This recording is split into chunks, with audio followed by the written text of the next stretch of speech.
Noite está lá em Gênesis capítulo 39, versículos de 1 a 23.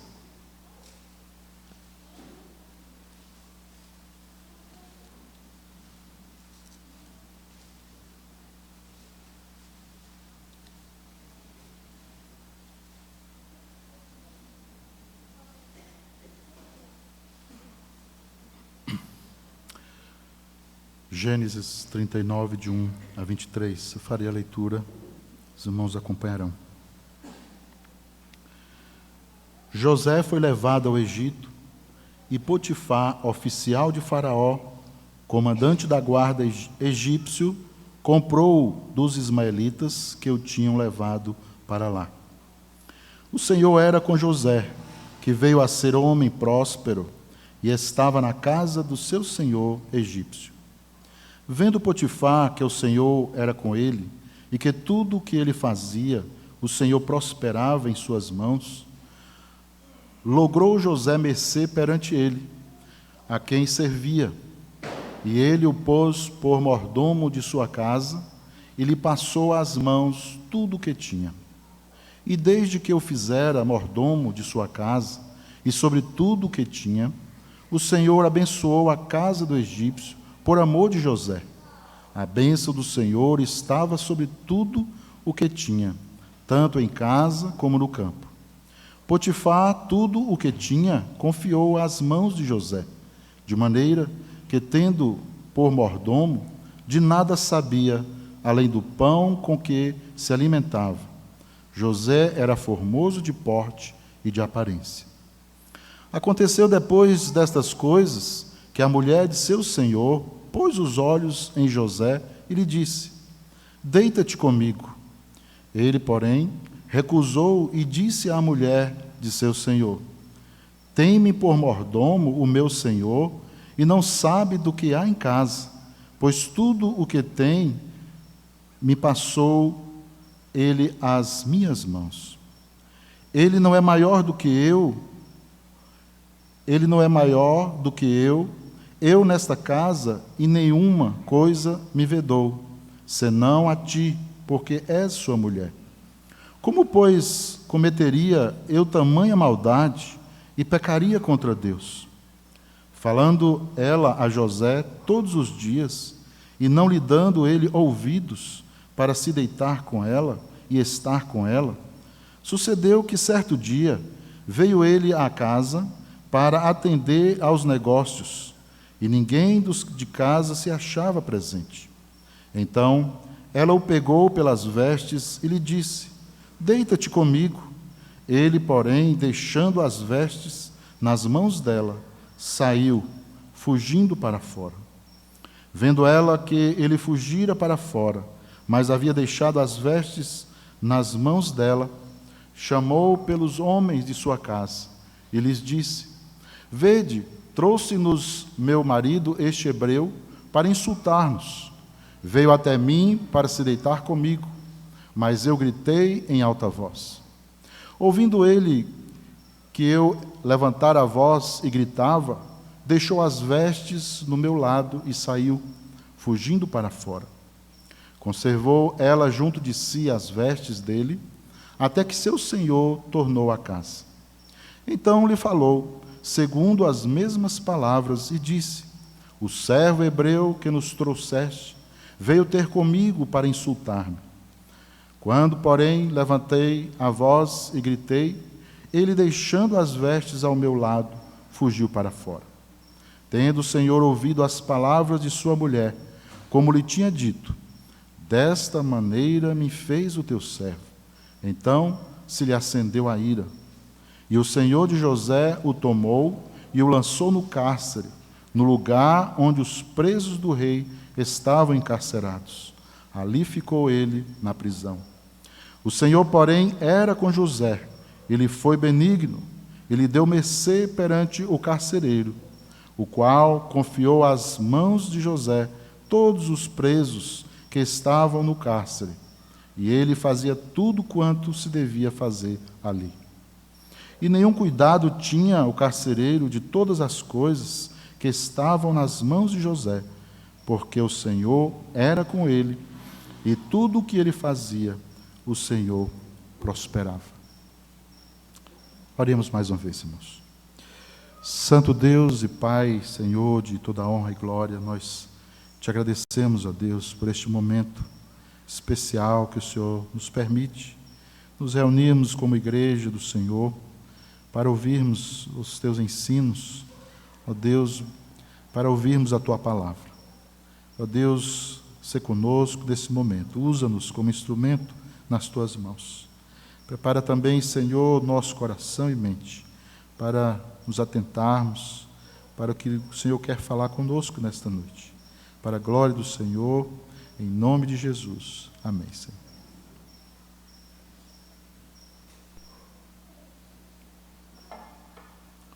Meus irmãos, há uma pergunta que nos intriga e não quer calar. Qual é o maior problema da humanidade? Eu fiz essa pergunta há um tempo atrás no Google e obtive algumas respostas. Dentre elas, eu separei 3 respostas aqui. A primeira delas é de Buda. Então, Buda, respondendo à pergunta qual é o maior problema da humanidade, ele diz: o maior problema da humanidade é a ignorância. A segunda que eu separei foi de Thomas Hobbes, foi um filósofo, pensador, jurista, político, né? No século XVII, ali na Inglaterra, e ele cunhou a seguinte resposta: o homem é o lobo do homem, significando que o maior problema, então, do homem é ele mesmo.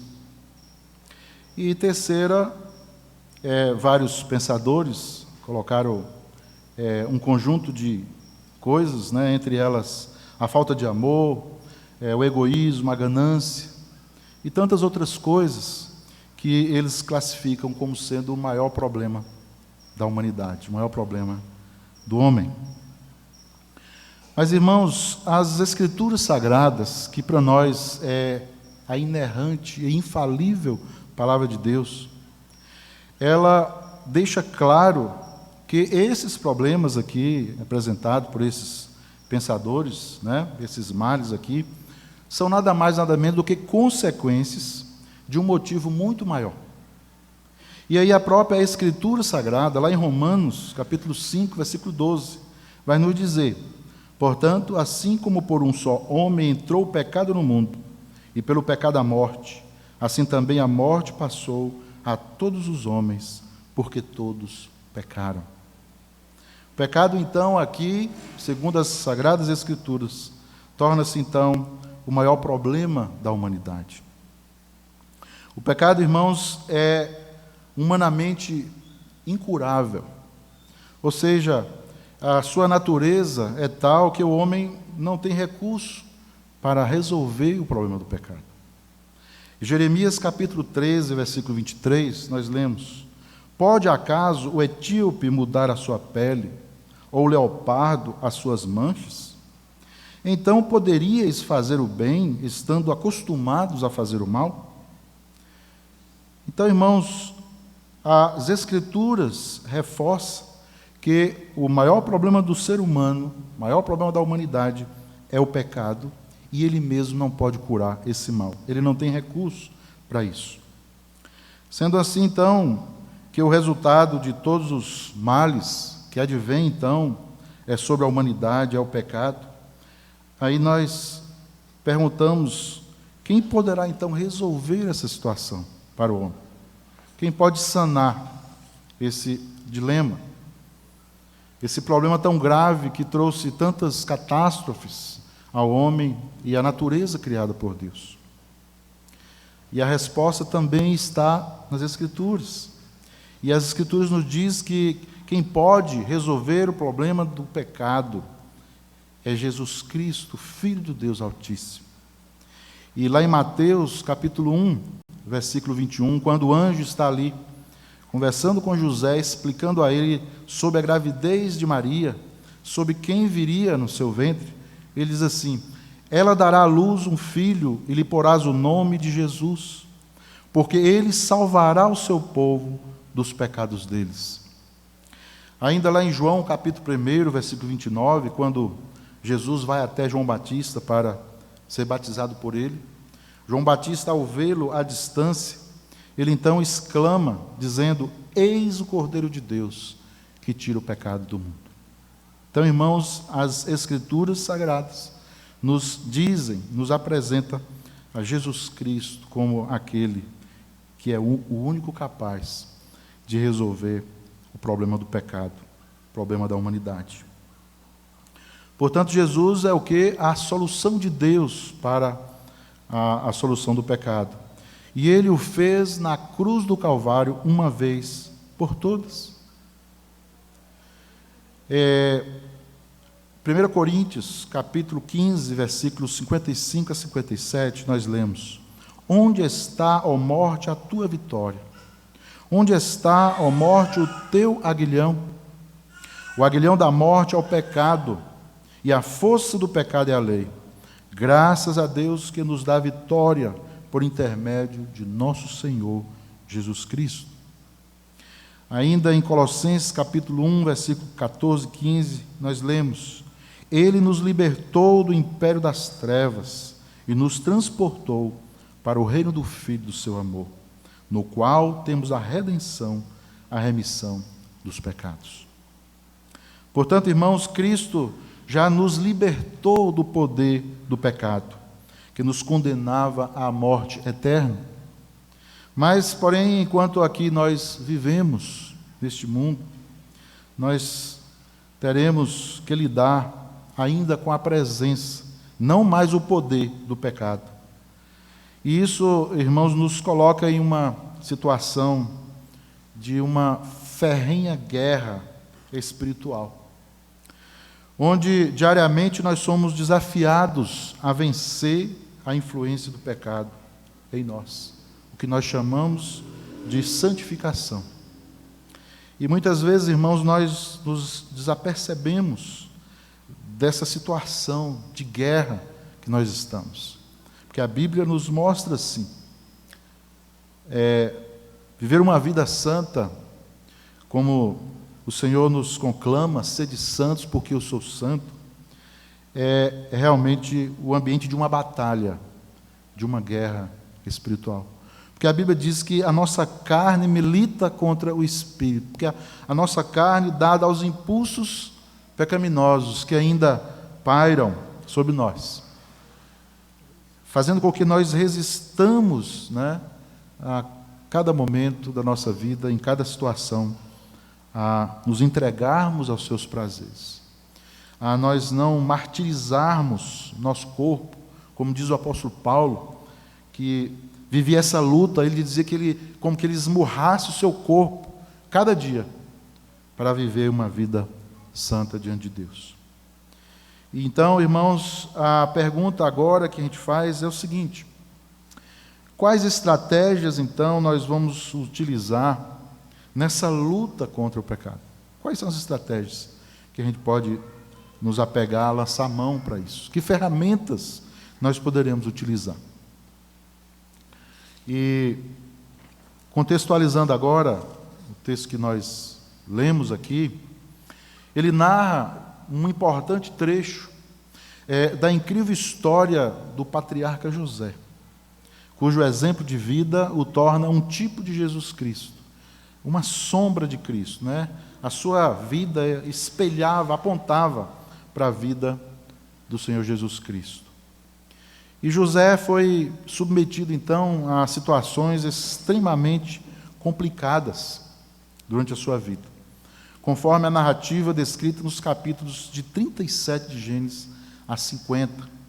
E aí nós vamos aqui relembrar alguns fatos sobre José, antes de nós explorarmos aqui o texto. José era, naquela época, o último filho de Jacó, o filho caçula, e que recebeu o apelido de ser um menino mimado, né? Aquele filho preferido pelo pai, e essa preferência era transparente para os irmãos dele, odiado pelos seus irmãos por causa disso. E a gente pensa aqui por um momento, quando a gente lê os primeiros textos que falam dessa história de José, que aquele garoto mimado, preferido pelo pai, não seria alguém importante, não seria alguém responsável, porque normalmente é o que paira sobre a nossa mente quando a gente vê isso acontecendo em uma família, né? Quando o filho é mimado, é preferido, né? Tem muitos privilégios em relação a outros irmãos, então a gente pensa logo, essa criança vai ter dificuldade quando crescer, na hora de enfrentar a vida, as dificuldades, né, que vem pela frente, na hora de tomar decisões, na hora de agir, na hora de fazer algum tipo de sacrifício, essa criança vai ter dificuldade. É o que a gente normalmente pensa aqui de José, logo no início da sua história. Mas José foi crescendo, se tornando adolescente, jovem, e ele começou a ter algumas visões, né? E Deus começou a revelar a ele, através de visões, como é que seria o cenário que ele estaria prestes a conviver. E ele conta essa experiência para os irmãos, e os irmãos começam a zombar dele, e começam a persegui-lo mais. Ele conta isso aos seus pais, e os seus pais o veem assim, já com uma certa preocupação. O que esse menino anda sonhando? Né? Que sonho é esse? Que o pai e a mãe vai se curvar perante ele, que os seus 10 irmãos vão se curvar perante ele, e ele vai reinar. Que história é essa? Então, assim se passa parte dessa história de José, até o momento que os seus irmãos não tolera mais, não aguenta mais, e resolve dar cabo da sua vida. Vamos matar, vamos eliminar esse nosso irmão. Mas aí, ouvindo um dos irmãos, diz assim, não vamos fazer isso, ele é nosso irmão, é carne da nossa carne, é sangue do nosso sangue, não vamos fazer isso não, nós vamos fazer assim, nós vamos vendê-lo, né? Vamos vendê-lo aí para os midianitas, que eram os moradores de Midian, mas que eram ismaelitas. Na Bíblia a gente vai encontrar midianitas e ismaelitas, mas quem é quem? Eles eram da descendência de Ismael, mas moravam na cidade de Midian, por isso eram midianitas, nem um trecho nem outro ismaelitas. E aí optaram por esta alternativa de vender José para os midianitas. E eles assim o fazem, os midianitas o compram e o levam para o Egito.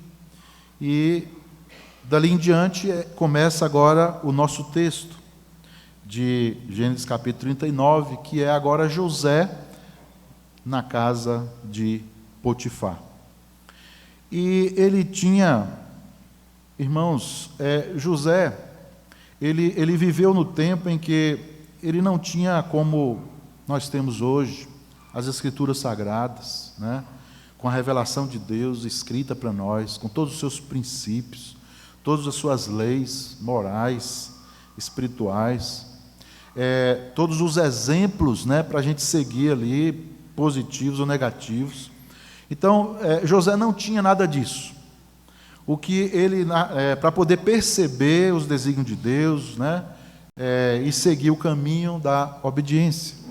O que José tinha? Ele tinha apenas a chamada tradição oral, que era transmitido pelos seus pais. Ou seja, eram princípios, né, sobre Deus, sobre o caráter de Deus, sobre os atributos de Deus, sobre como seguir a Deus, como obedecer a Deus. E isso era transmitido de pai para filho naquela época. Os pais sentavam com os filhos e ensinavam isso para eles. Então José tinha essa bagagem, né? Ele tinha essa bagagem.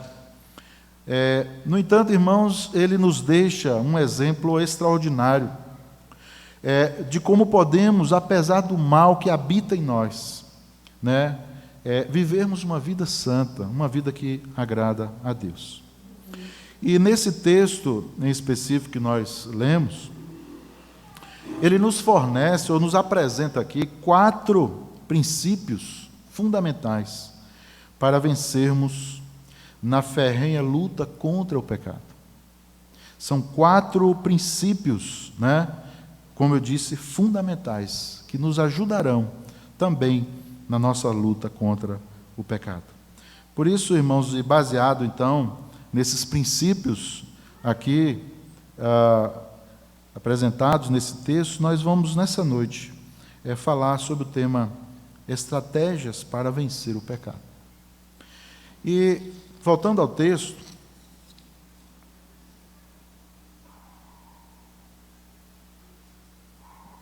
nós temos aí o primeiro princípio, a primeira estratégia, que não está explícita no texto.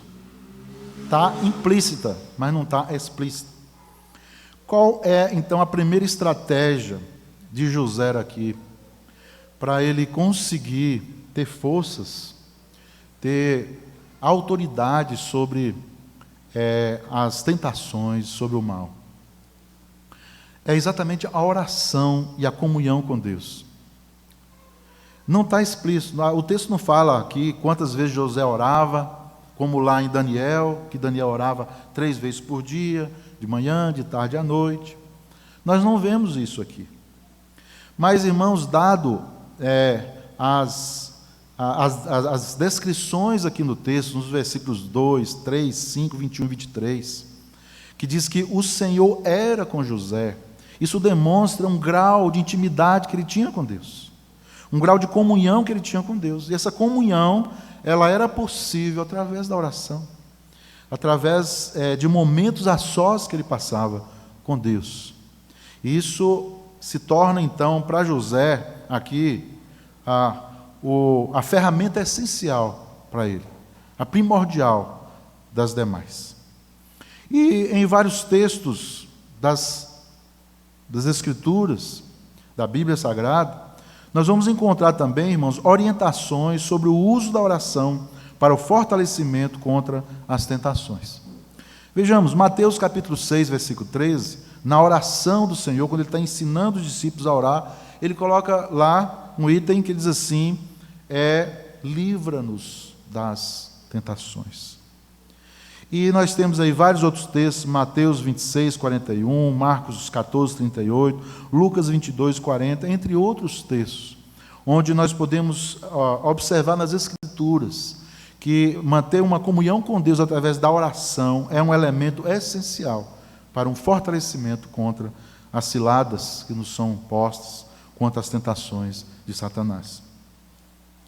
Paulo diz que a nossa luta não é carnal, ou seja, contra a carne, mas sim é uma luta espiritual.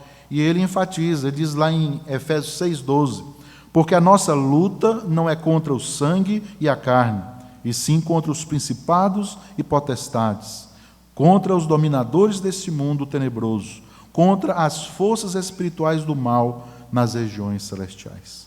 Portanto, irmãos, a oração é talvez a ferramenta mais necessária e útil na luta contra o pecado. Dando sequência, agora no versículo 8, e aí eu quero que os irmãos voltem, eu deixo aí aberto. A segunda estratégia aqui, utilizada por José, e que serve-nos de orientação para a nossa vida de luta contra o pecado, é exatamente o uso da razão. Então, irmãos, aqui no versículo 8,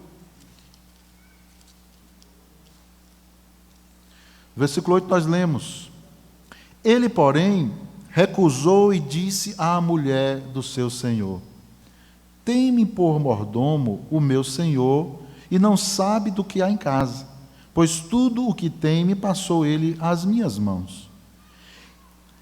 Ele prossegue no 9: ele não é maior do que eu nesta casa, e nenhuma coisa me vedou, senão a ti, porque és sua mulher. Como, pois, cometeria eu tamanha maldade e pecaria contra Deus? Irmãos, Nós já lidamos com essa informação aqui com os irmãos, que na cultura bíblica e judaica, quando a Bíblia fala de coração, mente, vontade, pensamentos, etc., ela está querendo dizer da centralidade que há em nós, das emoções, da razão e da vontade. Então a Bíblia está se referindo a isso, quando fala coração, quando fala mente, quando fala pensamentos, né? Está se referindo a essa sede nossa, né, que concentra aqui as nossas emoções, nossa razão e nossa vontade. E aí em Filipenses, capítulo 4, versículo 8, eu acho fantástico esse texto, e eu tenho, pela graça de Deus, utilizado ele em muitos momentos da minha vida. Nós lemos assim: finalmente, irmãos, tudo o que é verdadeiro, tudo o que é respeitável, tudo o que é justo, tudo o que é puro, tudo o que é amável, tudo o que é de boa fama, se alguma virtude há, e se algum louvor existe, seja isso o que ocupe o vosso pensamento. Seja isso que esteja no centro das suas emoções, da sua vontade, da sua razão. Veja que o que Paulo está colocando aqui são todos os princípios das Escrituras, da Palavra de Deus. É a essência do Evangelho que ele está colocando aqui. Ou seja, tudo que é verdadeiro, verdadeiro que tem a ver com as verdades bíblicas da Palavra de Deus. Tudo que é respeitável, tudo que é de boa fama, tudo que é justo, tudo que é puro. Então, irmãos, esse texto bíblico é uma excelente ferramenta para utilizarmos como José fez. Ele não tinha esse texto bíblico, ele tinha os princípios de Deus passados oralmente pelos seus familiares, pelo seu pai, de repente pela sua mãe. Então, irmãos, ele faz então o que? O uso da razão. Espera aí, essa proposta, ela é verdadeira, tem a ver com as verdades que eu aprendi sobre Deus, sobre a vida santa, sobre servir a Deus. Espera aí, esse ato que você está me propondo é respeitável? Espera aí, isso daí é justo? Ele mesmo fala, né? Você é a mulher do meu Senhor, ele não permitiu, a única coisa que ele, né? Espera aí, essa proposta, ela é pura? Espera aí, é amável? É de boa fama? Mas há algum louvor nisso para Deus?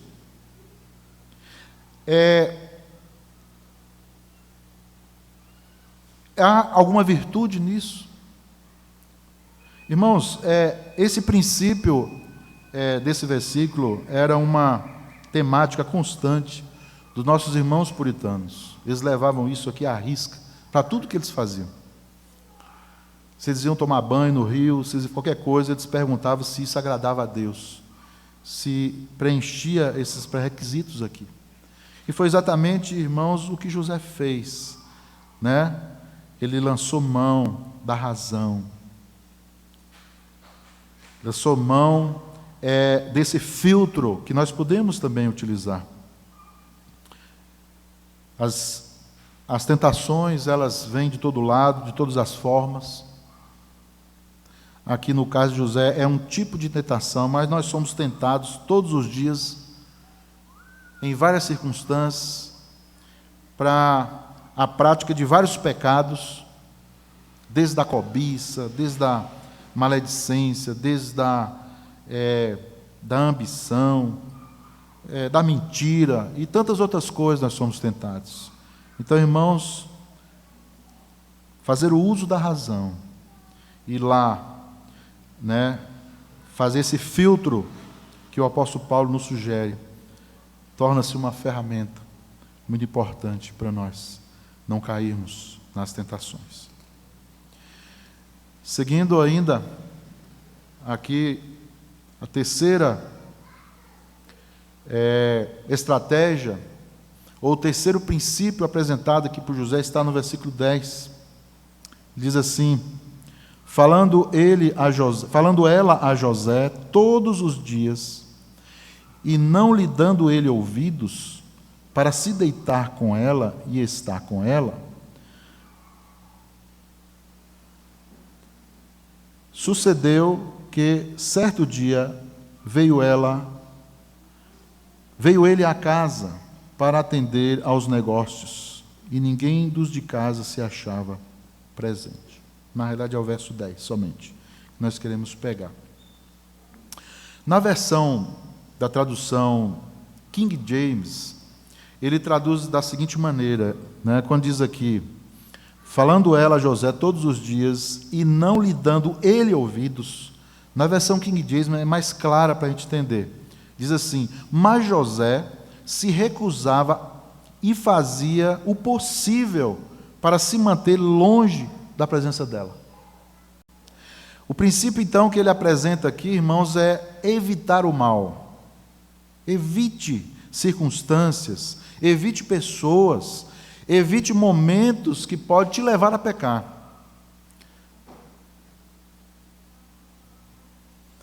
E há circunstâncias, irmãos, em que a atitude mais prudente que nós podemos tomar é evitar tais situações. É não confiar em nós, na nossa sabedoria, talvez nosso grau de espiritualidade. Aprendemos aqui com José que o sensato é evitar a aparência daquilo que pode nos levar ao pecado. E o apóstolo Paulo, ele escreve sobre isso lá em 1 Tessalonicenses, capítulo 5, versículo 22. Ele diz assim: abstende-vos de toda forma de mal. Na tradução King James, nós aprendemos assim: afastai-vos de toda forma, de toda possibilidade, de qualquer coisa que possa nos fornecer tentação para pecarmos. Afasta. Passe longe, né? Não passe perto daquilo que pode oferecer perigo espiritual. Eu gosto de contar uma história, e vou contar de novo, mais uma vez, da carruagem. Um rei precisava contratar um condutor de carruagem para levar a família real. E o rei chamou um dos seus subordinados e pediu que ele fizesse uma seletiva dos todos os homens que eram condutores de carruagem, e desses todos separassem apenas 3 e deixasse agora com ele para escolher. Então aquele servo foi lá e reuniu muitos condutores de carruagem, e aí escolheu 3 dos melhores, mandou esses 3 ao rei. E o rei então foi então fazer a entrevista com eles. E o rei fez uma pergunta ao primeiro, o seguinte: quando você tiver que conduzir a carruagem real e que tiver que passar perto de um precipício, qual é a menor distância que você consegue passar? E aí aquele primeiro condutor, para se gabar que ele era bom, ele diz assim: olha, eu consigo passar 30 centímetros do precipício. Aí o rei falou: muito bem, aguarde lá fora, que eu vou entrevistar outro. Chamou outro. Aí o outro diz: olha, rei, eu consigo passar a 20 centímetros do precipício. Aí o rei chamou o terceiro candidato. Aí o candidato olhou para o rei e disse assim: olha, rei, quando eu tiver a oportunidade de conduzir a carruagem real, fica sabendo, rei, que eu vou passar o mais distante possível de qualquer situação que deixe em perigo a família real. Adivinhe qual foi o condutor que o rei escolheu? Esse último. É isso aqui que José está nos ensinando, irmãos. Passe o mais longe possível daquilo que nos forneça perigo de tentação. Indo agora para nosso quarto e último princípio, ou estratégia, que está aí agora no versículo 12, diz assim: então ela o pegou pelas vestes e lhe disse: deita-te comigo. Ele, porém, deixando as vestes, nas mãos dela, saiu fugindo para fora. A versão King James diz assim, diz que José o quê? Fugiu apressadamente, desesperado. Então, irmãos, a estratégia aqui de José é o seguinte: quando não for possível evitar, então fuja, corra. E alguém diz que a maior demonstração de valentia que alguém pode fazer é fugir. Diz que quem foge é covarde, né? Mas ele está aplicando aqui essa realidade. Então ele diz que a maior demonstração de valentia que alguém pode fazer é fugir, ou seja, é fugir de algo que possa nos levar a pecar, a desobedecer a Deus, a desonrar o seu nome. Fuja. Corra. E nas Escrituras Sagradas nós temos também esse ensinamento de vários textos, que nos alertam e nos ensinam a fugir de perigos dessa natureza. Primeira carta de Paulo aos Coríntios 6,18, ele diz: fugir das impurezas. No capítulo 10, 14, fugir da idolatria. 2 Timóteo 2,22, foge das paixões. 2 Timóteo 3,5, foge desses, ou seja, de pessoas que podem te levar ao mal, de más companhias, de alguém que possa te influenciar a pecar. E Paulo está dizendo, foge desses também. Então, irmãos, o conselho de fugir é bíblico. Quando a Bíblia fala, quando o Senhor Jesus ele vai dizer para nós resistirmos ao diabo, porque ele vai fugir de nós, é diferente da orientação de Paulo, que é de nós fugirmos da tentação, fugirmos da aparência do mal. Quanto ao diabo, nós devemos resistir pela fé, como Cristo fez. Agora, quanto ao mal, a Bíblia diz para nós fugirmos. Nós não temos estrutura, irmãos, nós não temos condições. O próprio Senhor Jesus Cristo diz que o espírito está pronto, mas a carne é fraca. E ele exatamente nos orienta ali quando ele vai falar que nós devamos estar orando e jejuando sempre, porque a carne é fraca. Irmãos, o Evangelho de Cristo é a maior bênção de Deus para nós. Porém, ele é extremamente radical quanto ao pecado. Quando nós olhamos aqui no Antigo Testamento, as nações que Deus pede ao seu povo para eliminar da face da terra, e eles não o fizeram, por isso estamos tendo problema até hoje. E aí a gente fica pensando, moço, que coisa, aqueles moradores já estavam na terra, já tinham preparado os campos, as cidades, e aí Deus elege um povo e dá essas terras para esse povo e diz assim, olha, elimina esse povo, extermina. Quando a gente lê isso, a gente fica um pouco assim, assustado com algumas compreensões. Mas eu me parei em um texto, inclusive foi até lido ontem aqui pelo presbítero Douglas, na nossa reunião de oração da UPH, que está lá em 2 Samuel, no capítulo 12,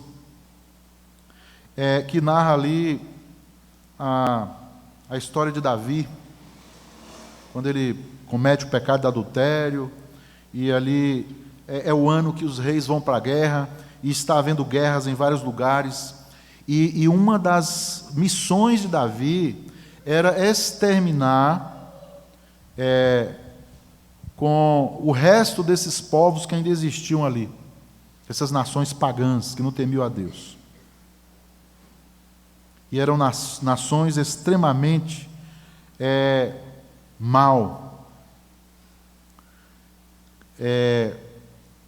E aí diz que Davi, depois de tudo que aconteceu, ele vai ali, orientado pelo seu comandante, que já tinha cercado ali uma cidade, e o comandante diz assim para Davi: olha, Davi, eu não quero entrar na cidade porque eu não quero que meu nome apareça, né? O Senhor é o rei, a cidade já está cercada, então vai lá, entre e termine, né? E aí Davi vai e extermina aquela gente, e diz as Escrituras, irmãos, de forma cruel, pessoas são serradas, decapitadas. E você fica lendo aquele texto e fala assim: meu Deus, o que é isso? É o homem segundo o coração de Deus. Por que isso? Irmãos, isso ali é Deus nos ensinando sobre sua santidade. É Deus nos ensinando que Ele não tolera o pecado. É Deus nos dizendo que Ele é santo. Então, todas aquelas nações pagãs que eram abomináveis diante de Deus, quando Deus manda eliminá-los, dizendo assim: olha, porque eu sou santo, eu não tolero isso, vocês não vão praticar isso no meio de vocês.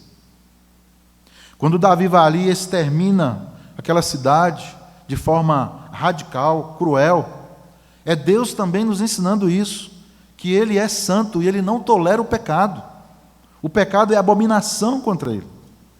Então, irmãos, o Evangelho é bênção de Deus, como eu disse, mas ele é radical quanto ao estilo de vida que nós devemos viver diante de Deus. Jesus diz lá: se o teu olho, tua mão, teu pé estão fazendo você pecar, então arranca-os, corta-os. Obviamente que nós não podemos entender isso literalmente, de cortar mesmo a mão. Mas o que Jesus está querendo dizer é o seguinte: estanca, arranca de você, desfaz daquilo que te faz pecar. Mesmo que você tenha que sofrer, mesmo que tenha que doer alguma coisa, mesmo que algum sacrifício você tenha que fazer. Porque é melhor você entrar no céu sem uma mão, sem um pé, ou ir para o inferno. É melhor, irmãos, nós desfazermos de algo que para nós é benéfico, é bom, é prazível, é gostoso, mas que nos afasta de Deus, ou de nos desfazer disso, de pagar o preço por isso e estarmos com Deus. Essa é a proposta do Evangelho. É isso que Cristo nos ensina aqui com essa palavra. E, irmãos, para nós, então, concluirmos, nós queremos dizer que o pecado, como eu já reforcei antes, ele, como na linguagem de alguns, ele fede. Ele fede e ele fere a honra de Deus. Ele não pode tolerar o pecado. Deus não tolera o pecado, conforme Abacuque, capítulo 1, versículo 13. Nós vamos aprender isso. Deus não tolera o pecado. O pecado é asqueroso diante de Deus e merece o seu devido castigo. Embora José, como um tipo de Cristo, nos deixa, irmãos, um exemplo de vida santa, podemos também dizer que ele não foi perfeito. Ele não deixou de ser pecador. Ele também foi passivo de erros diante de Deus. Então, irmãos, ele não é nosso exemplo de perfeição. Quem é então nosso exemplo de perfeição? O que nós podemos tirar também dessa experiência de José? É que Cristo é que é o nosso exemplo. Ele é que foi o varão perfeito. Ele é que não cometeu nenhum pecado sequer. E a palavra de Deus lá em 1 Pedro, capítulo 1, 19, nos diz: mas pelo precioso sangue, como de cordeiro, sem defeito e sem mácula, o sangue de Cristo. E ainda 1 Pedro 2, 22, ele diz assim: o qual não cometeu pecado nem dolo algum, se achou em sua boca. E primeira carta de João 3, 5, sabeis também que ele se manifestou para tirar os pecados, e nele não existiu pecado. Glória a Deus, irmãos. Porque Cristo, Ele é o nosso varão perfeito. Ele é o nosso maior exemplo. E é Ele que nos habilita a vivermos uma vida santa. Através da ação do Espírito Santo que Ele outorga a todos nós, nós podemos então vencer as tentações que nos vêm. E ainda em Tito capítulo 2, versículo de 11 a 12, nós lemos: porque a graça de Deus se manifestou salvadora a todos os homens, ensinando-nos ou educando-nos para que, renegadas a impiedade, ou seja, afastadas a impiedade e as paixões mundanas, vivamos no presente século sensata, justa e piedosamente. Ou seja, vivamos uma vida santa, porque a graça de Deus que nos alcança em Cristo Jesus nos ensina, nos educa a vivermos uma vida santa. A santificação, irmãos, é a condição para andarmos com Deus. Em Hebreus capítulo 12, versículo 14, nós aprendemos que sem a santificação ninguém verá Deus. E em Hebreus capítulo 12, 4, nós aprendemos: ora, na vossa luta contra o pecado ainda não tendes resistido até o sangue. Como é que está a nossa guerra, as nossas lutas? Será que nós estamos sangrando nessa batalha? Será que nós estamos cortando a nossa mão, nosso pé, tirando o nosso olho contra o pecado, contra as práticas pecaminosas, contra aquilo que desonra a Deus? Como está a nossa luta? Nós falamos no início que é uma batalha, é uma guerra, reforçada ali pelo apóstolo Paulo em Efésios. É uma guerra espiritual a que nós vivemos. De maneira, irmão, que nós precisamos com urgência lançar mão das ferramentas que Deus nos disponibiliza para enfrentarmos e vencermos o pecado, que, conforme o apóstolo Paulo diz, que com constância, nos acercam, e o objetivo é sempre nos desviar de Deus, é nos afastar da comunhão com Deus. Que Deus nos abençoe, irmãos, e aplique em nossa mente, nosso coração, nosso entendimento, em nossa razão, o que nós aprendemos nessa noite em sua palavra. Amém? Nós vamos orar mais uma vez. Santo Deus.